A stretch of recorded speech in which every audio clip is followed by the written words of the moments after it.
الحمد للہ وکفی وسلام علی عبادہ الذین اصطفی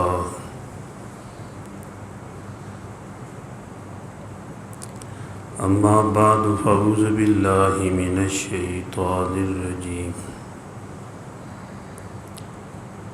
بسم اللہ الرحمن الرحیم ان الحسنات یذہبن السیئات وقال اللہ تعالی ومن یتق اللہ یجعل لہ مخرجا صدق اللہ مولانا العظیم۔ درود شریف پڑھنا۔ اللہم صلی علی سیدنا محمد وبارک وسلم کما صلیت علی ابراہیم اللہم بارک علی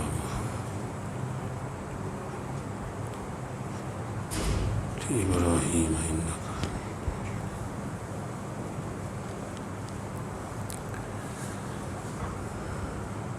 گناہ اور نیکی اس کی تاثیر ہوتی ہے، جیسے گرمی میں گرمی لگتی ہے اور سردی ہو تو سردی لگتی ہے۔ نیکیوں کی بھی اپنی تاثیر ہے اور گناہوں کی بھی نحوست ہے۔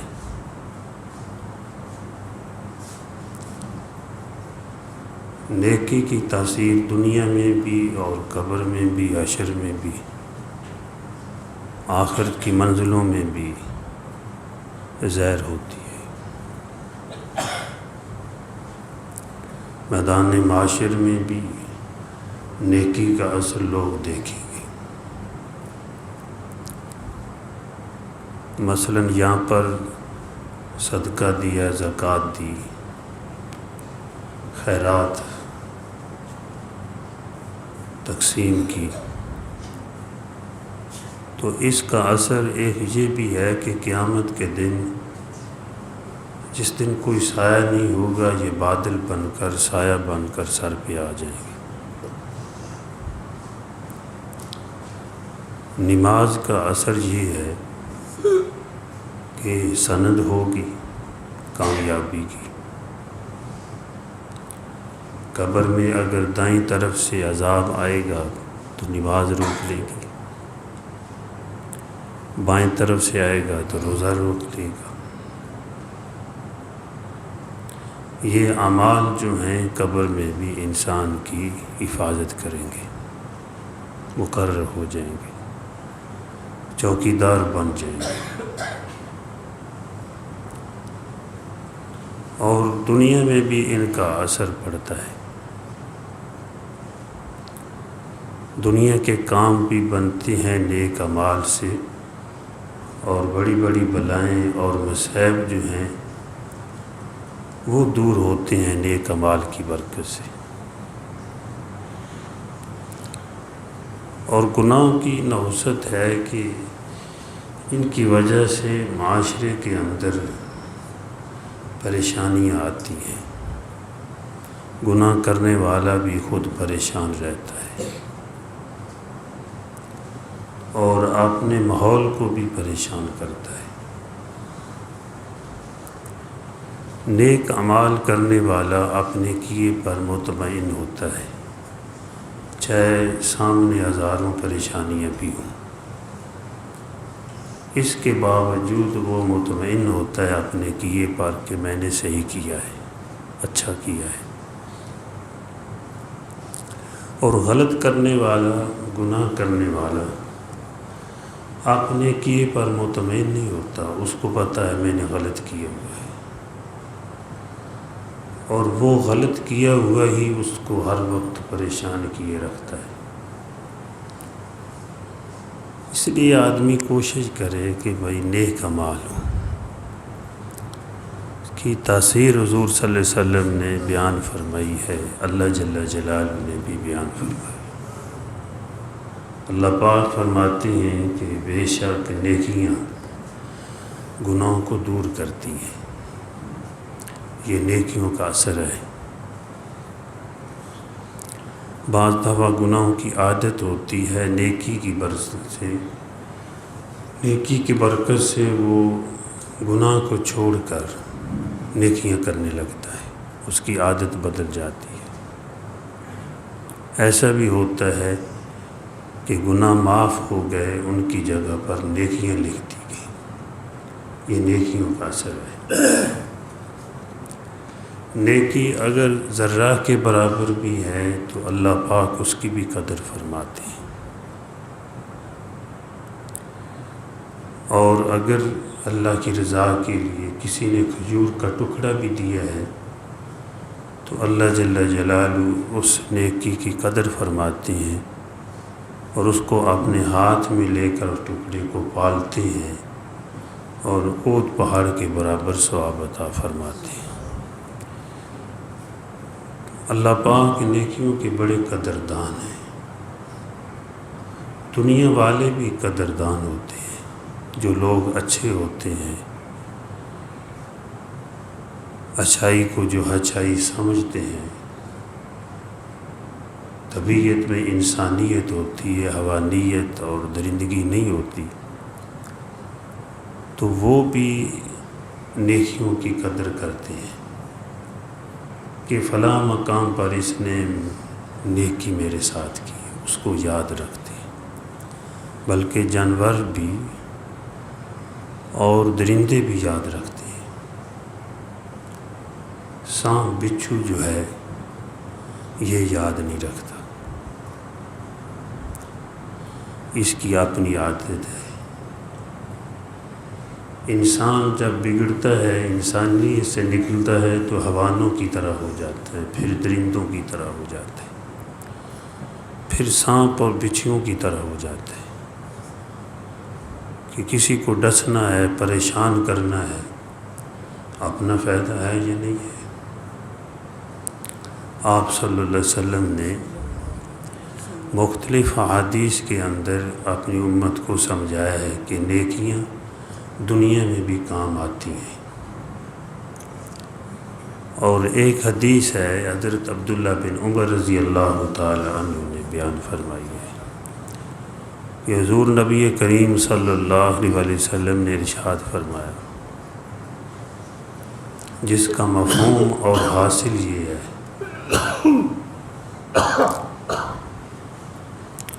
بنی اسرائیل میں 3 آدمی تھے، وہ کہیں جا رہے تھے، راستے میں ایک جگہ پر بارش آ گئی، تو وہ بارش سے بچنے کے لیے ایک غار کے اندر گھس گئے۔ اب وہاں بیٹھے ہوئے ہیں تو اوپر سے ایک چٹان سرکی، وہ جو غار تھی اس کے دہانے پر، اس کے جہاں سے وہ غار کھلی تھی منہ تھا، اس کو آ کر اس نے بند کر دیا۔ اتنا بند کر دیا کہ باہر سے بالکل روشنی بھی نہیں ٹپکتی تھی، بالکل جیسے ڈھکن لگا دیا جاتا ہے کسی، اس طرح وہ چٹان نے بند کر دیا۔ اب وہ تینوں آدمی اندر بیٹھے ہوئے ہیں۔ بعض دفعہ بارش پہاڑوں میں زیادہ ہوتی ہے تو وہاں کہتے ہیں بھائی سلائڈنگ ہوئی ہے، وہ اوپر سے مٹی ٹوٹ کر آ جاتی ہے، پتھر نیچے گرتے ہیں، راستے بند ہو جاتے ہیں، بعض دفعہ گاڑیاں نیچے آ جاتی ہیں، لوگ شہید ہو جاتے ہیں نیچے آ کر۔ ایسے واقعات پہاڑوں میں ہوتے رہتے ہیں جب بارش زیادہ آتی ہے۔ تو ایسے ہی وہ چٹان اوپر سے سرکی اور غار کے دہانے کو منہ کو اس نے بند کر دیا۔ یہ تینوں اندر اس طرح ہیں جیسے قبر میں ہوتا ہے کوئی۔ انہوں نے آپس میں مشورہ کیا کہ دعا کریں، اور آپ نے نیک اعمال کو یاد کر کے ان نیک اعمال کے صدقے ان کی برکت سے اللہ سے دعا کریں کہ اللہ پاک ہماری مصیبت کو دور فرما دے۔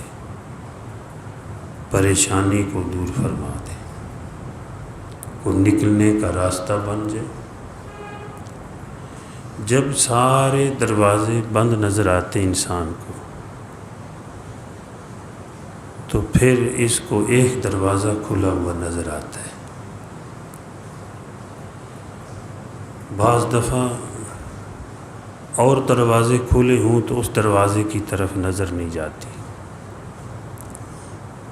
انسان پر جب بن آتی ہے، جب پریشان ہوتا ہے، ساری دنیا میں اس کو کوئی دروازہ کھلا نظر نہیں آتا، پریشانیوں نے گھیرا ہوتا ہے، تو پھر یہ اللہ کے دروازے پر آتا ہے، یہ سمجھتا ہے کہ یہ دروازہ کھلا ہوا ہے، تو اللہ پاک کو پکارتا ہے۔ قرآن پاک میں بھی آیا ہے کہ مشرکین مکہ جب سمندر میں گر جاتے تھے تو نظر آتا تھا کہ ہم بچیں گے نہیں، کہتے تھے کہ اب کوئی خدا بھی یہاں نہیں پہنچ سکے گا، صرف ایک اللہ کو پکارو۔ تو اللہ پاک فرماتے مجھے پکارتے تھے، میں بجا لیتا، تو جب کنارے پہ آتے تو پھر شرک شروع کر دیتے۔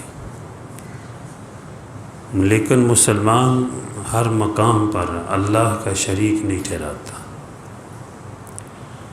وہ اللہ کے سامنے دعا کرتا ہے، وہ جانتا ہے کہ سارے ہی محتاج ہیں، زمین آسمان والے، وہ اللہ ایسا ہے جو کسی کا محتاج نہیں ہے، وہ محتاجوں کے کام آتا ہے، وہ پریشانیوں میں گھرے ہوئے انسانوں کو پریشانیوں سے نکالتا ہے۔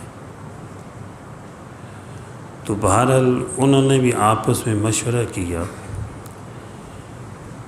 کہ بھئی اللہ سے دعا کریں اور نیک اعمال کو یاد کریں، اور وہ اعمال اللہ کے دربار میں پیش کریں جو صرف اللہ کے لیے کیے ہوں۔ بعض دفعہ دنیا کی اغراض ہوتی ہے، غرضیں ہوتی ہیں، آدمی کسی کے ساتھ نیکی کرتا ہے، لیکن بڑی غرض یہ ہونی چاہیے کہ اللہ راضی ہو جائے۔ کسی کو کچھ دینا ہے تو اللہ کے لیے،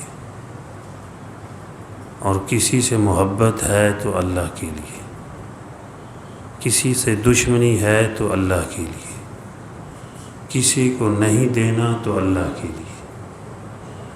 ایسا آدمی کا ایمان مکمل ہو جاتا ہے۔ تو مسلمان کی یہ غرض ہونی چاہیے کہ ہم ہر حال میں اللہ کو راضی کرنے کے لیے نیک اعمال کریں۔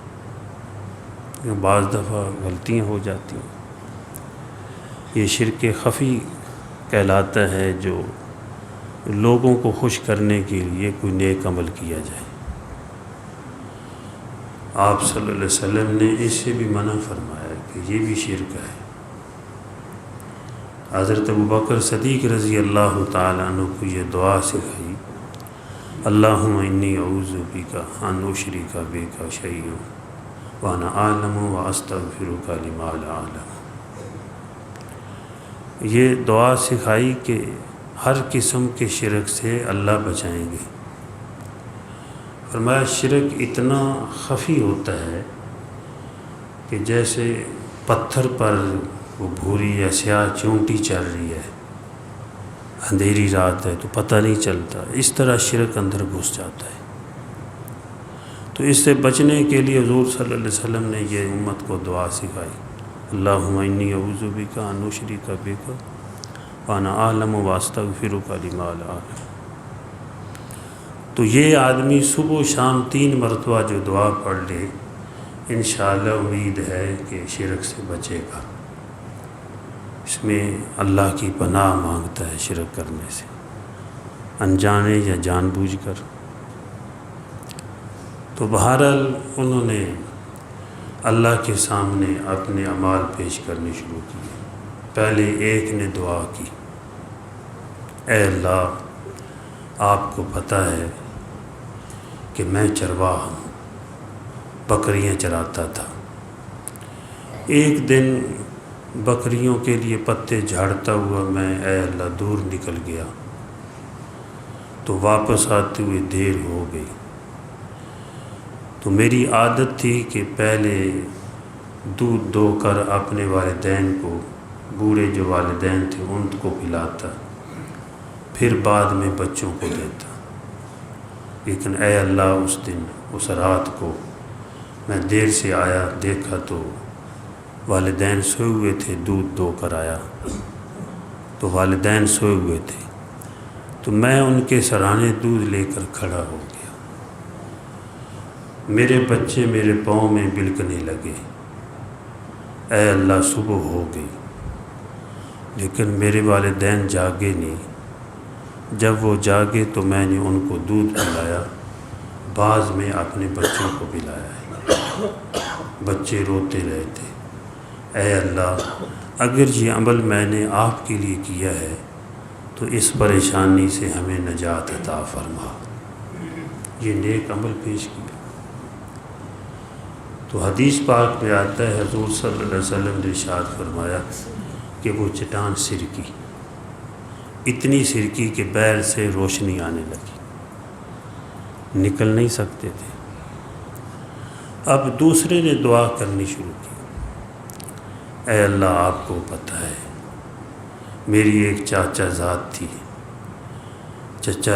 تھی، وہ مجھے پسند تھی اور میں چاہتا تھا کہ اس سے خلوت میں ملوں۔ میں نے پھر 100 دینار اکٹھے کیے کہ اس کو راضی کر لوں، اس کو 100 دینار بھی دے دیے اور اس کو راضی کر لیا۔ جب میں اس کی ٹانگوں کے قریب بیٹھنے لگا تو اس نے کہا اتق اللہ، اللہ سے ڈر، یہ مور بغیر حق کے نہ توڑ۔ تو اے اللہ میں نے آپ کے ڈر سے میں پیچھے ہٹ گیا، اس گناہ سے میں نے توبہ کی، اور بعض حدیثوں میں آتا ہے دینار بھی نہ لیے۔ تو میں پیچھے ہٹ گیا، اے اللہ تیرے ڈر سے اگر میں نے کیا تھا، تیری رضا کے لیے میں پیچھے ہٹا تھا، اس گناہ سے میں بچا آپ کی توفیق سے۔ یہ تو اے اللہ اس مصیبت سے ہمیں پریشانی سے نجات عطا فرما۔ تو حدیث میں آتا ہے جو ہی اس نے یہ دعا کی تو وہ چٹان اور سرک گئی زیادہ، لیکن اتنی سرکی کہ باہر نہیں نکل سکتے تھے۔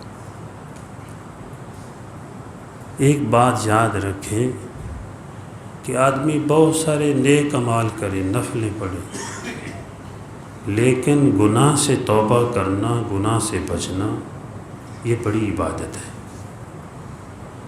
ایک آدمی تہجد پڑھتا ہے، نماز پڑھتا ہے، صدقہ خیرات کرتا ہے، لیکن ساتھ ساتھ گناہ کرتا ہے، تو اس کو ولی نہیں کہا جائے گا۔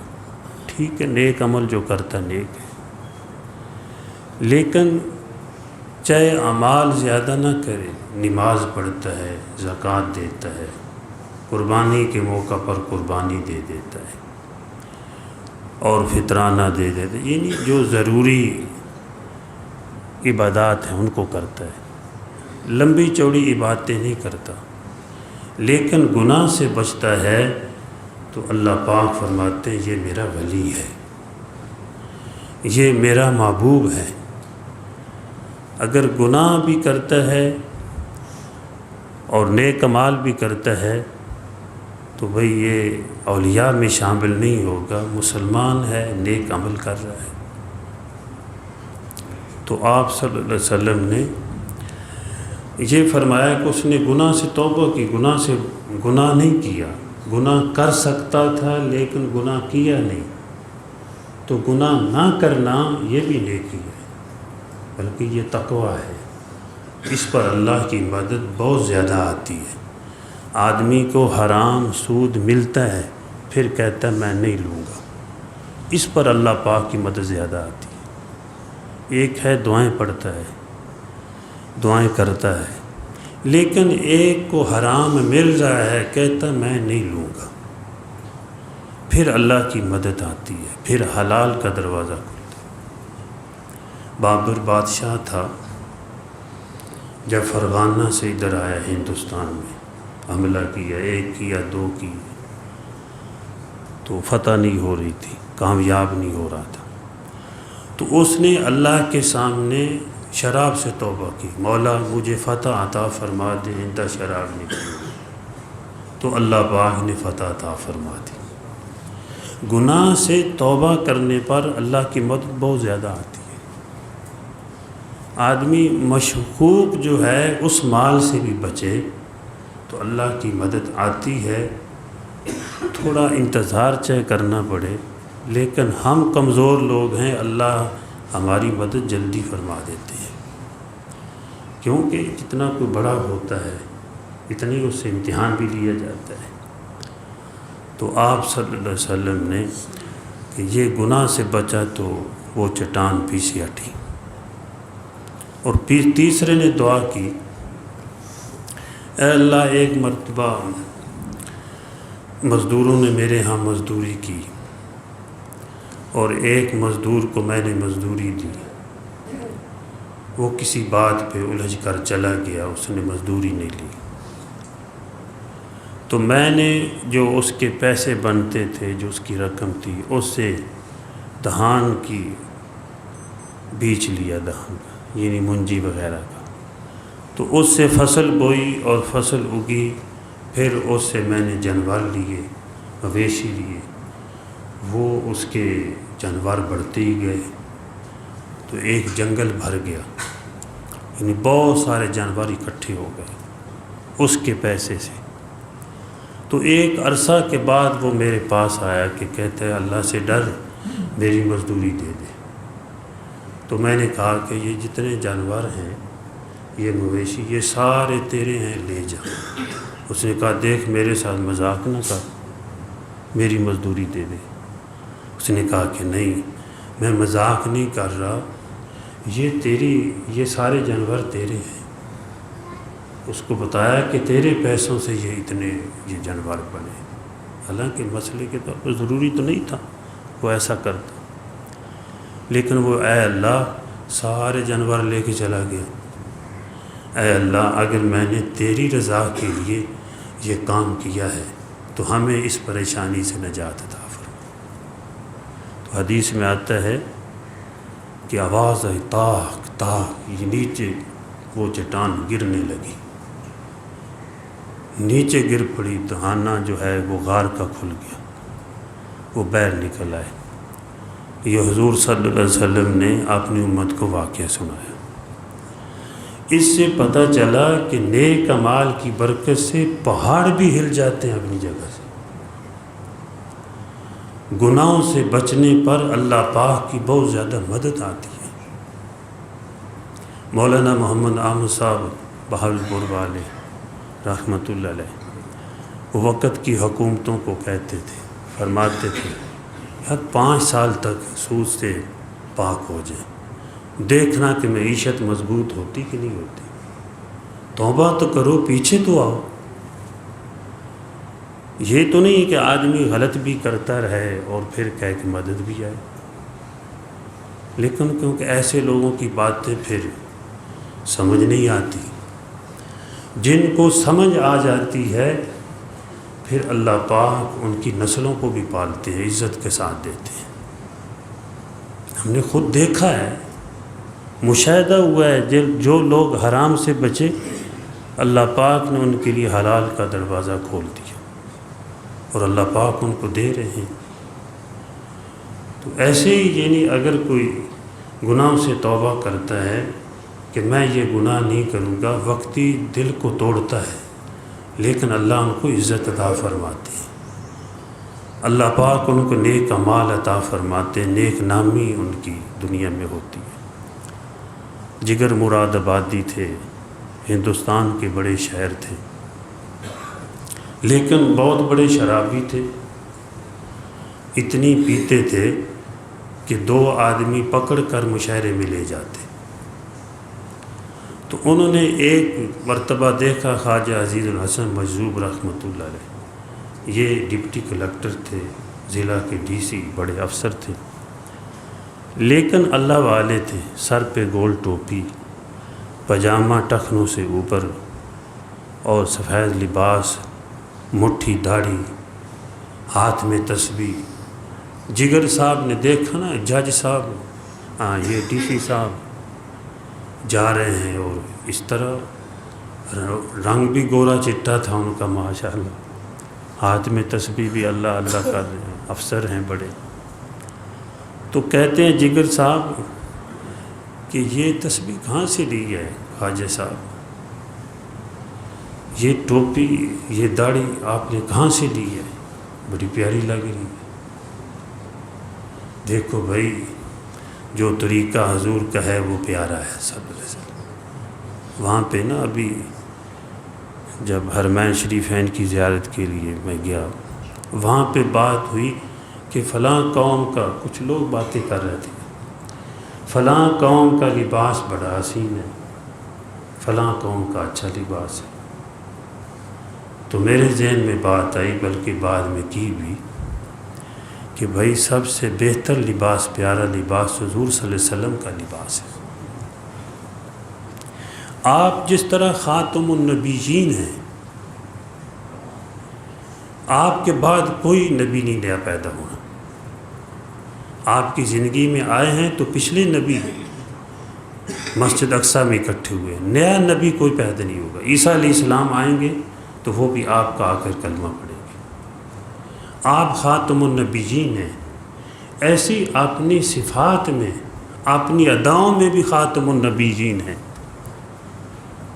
آپ سے بہتر کسی کی ادا نہیں ہوگی، آپ سے بہتر کسی کا لباس نہیں ہوگا۔ جو آپ کا طریقہ وہ بھی بہترین طریقہ۔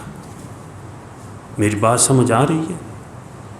آپ ہر لحاظ سے خاتم النبیین ہیں، کہ آپ سے بہتر کوئی کہے کوئی لباس نہ، آپ کا لباس سب سے حسین۔ اور ہمیں پتہ ہونا چاہیے کہ آپ کا لباس کیا ہے۔ آپ کے لباس میں ٹوپی بھی تھی، آج مسلمان کے سر سے ٹوپی اتر چکی۔ ان ٹوپیوں کا نام بھی ہے کننسوۃ بیضاء شامیہ، کہ شامی ٹوپی آپ کے سر پہ ہوتی تھی، سفید تھی، بیضاء، مختلف یعنی کہ آپ کی پگڑی کا بھی ذکر ہے، آپ کے لباس کا بھی، جبے کا بھی ذکر ہے۔ آپ لباس کہاں تک پہنتے تھے اور کہاں تک آپ نے تعلیم دی ہے، یہ بھی ذکر ہے۔ خدا کی قسم، سب سے اعلیٰ لباس حضور کا لباس ہے۔ آپ کا ایسا لباس ہے کہ آپ کے لباس کے نام پر اللہ پاک نے صورتیں اتاری۔ یہ سورہ مدثر، دوسری آپ کے چادر کے نام پر، مزمل، کمبل کے نام پہ آپ کی صورتیں اتری ہیں۔ یا ایھا المزمل، یا ایھا المدثر۔ جو آپ کا لباس ہے وہی پیارا لباس ہے، اور وہ لباس پہنا ہوا ہوگا تو زمین آسمان کا محبوب بنے گا۔ وَلِبَاسُ التَّقْوَىٰ ذَلِكَ خَيْرٌ۔ لباس تقوی والا وہ آپ کا لباس ہے۔ تو مسلمان کو یہ چاہیے کہ ہر آدمی چاہتا ہے میرا لباس اچھا ہو، پیارا ہو۔ تو بھائی پیارا لباس حضور صلی اللہ علیہ وسلم کا لباس ہے۔ وہ لباس کس طرح کا، یعنی ہر علاقے کے صالحین کا لباس جو ہوتا ہے وہ علماء سے پوچھ لیا جائے، وہ ذرا چست اتنا نہ ہو، یا ہر علاقے میں وہ لباس جو ہے پہنا جا سکتا ہے۔ تو آپ صلی اللہ علیہ وسلم ٹوپی بھی پہنتے تھے، آپ جبہ بھی آپ نے پہنا ہے، اعلیٰ سے اعلیٰ لباس بھی پہنا ہے۔ ایسا جبہ پہنا ہے جس کے بٹن سونے کے لگے ہوئے تھے۔ اسی علماء نے یہ مسئلہ بیان کی ہے کہ انگوٹھی پہننا سونے کی جائز نہیں مرد کے لیے،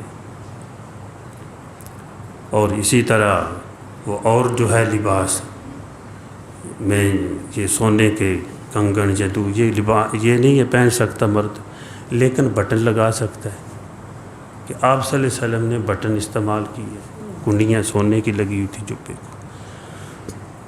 تو انہوں نے جب لباس دیکھا خواجہ صاحب کا، جگر مراد آبادی نے، کہتا ہے خواجہ صاحب یہ کہاں سے لیا ہے؟ انہوں نے کہا کہ میں تو تھانہ بھنور سے لایا ہوں، یعنی مولانا اشرف علی تھانوی رحمۃ اللہ علیہ کے پاس گیا ہوں، اور وہاں پر یہ پہننا نصیب ہوا ہے، ٹوپی نصیب ہوئی ہے، داڑھی رکھنی نصیب ہو گئی۔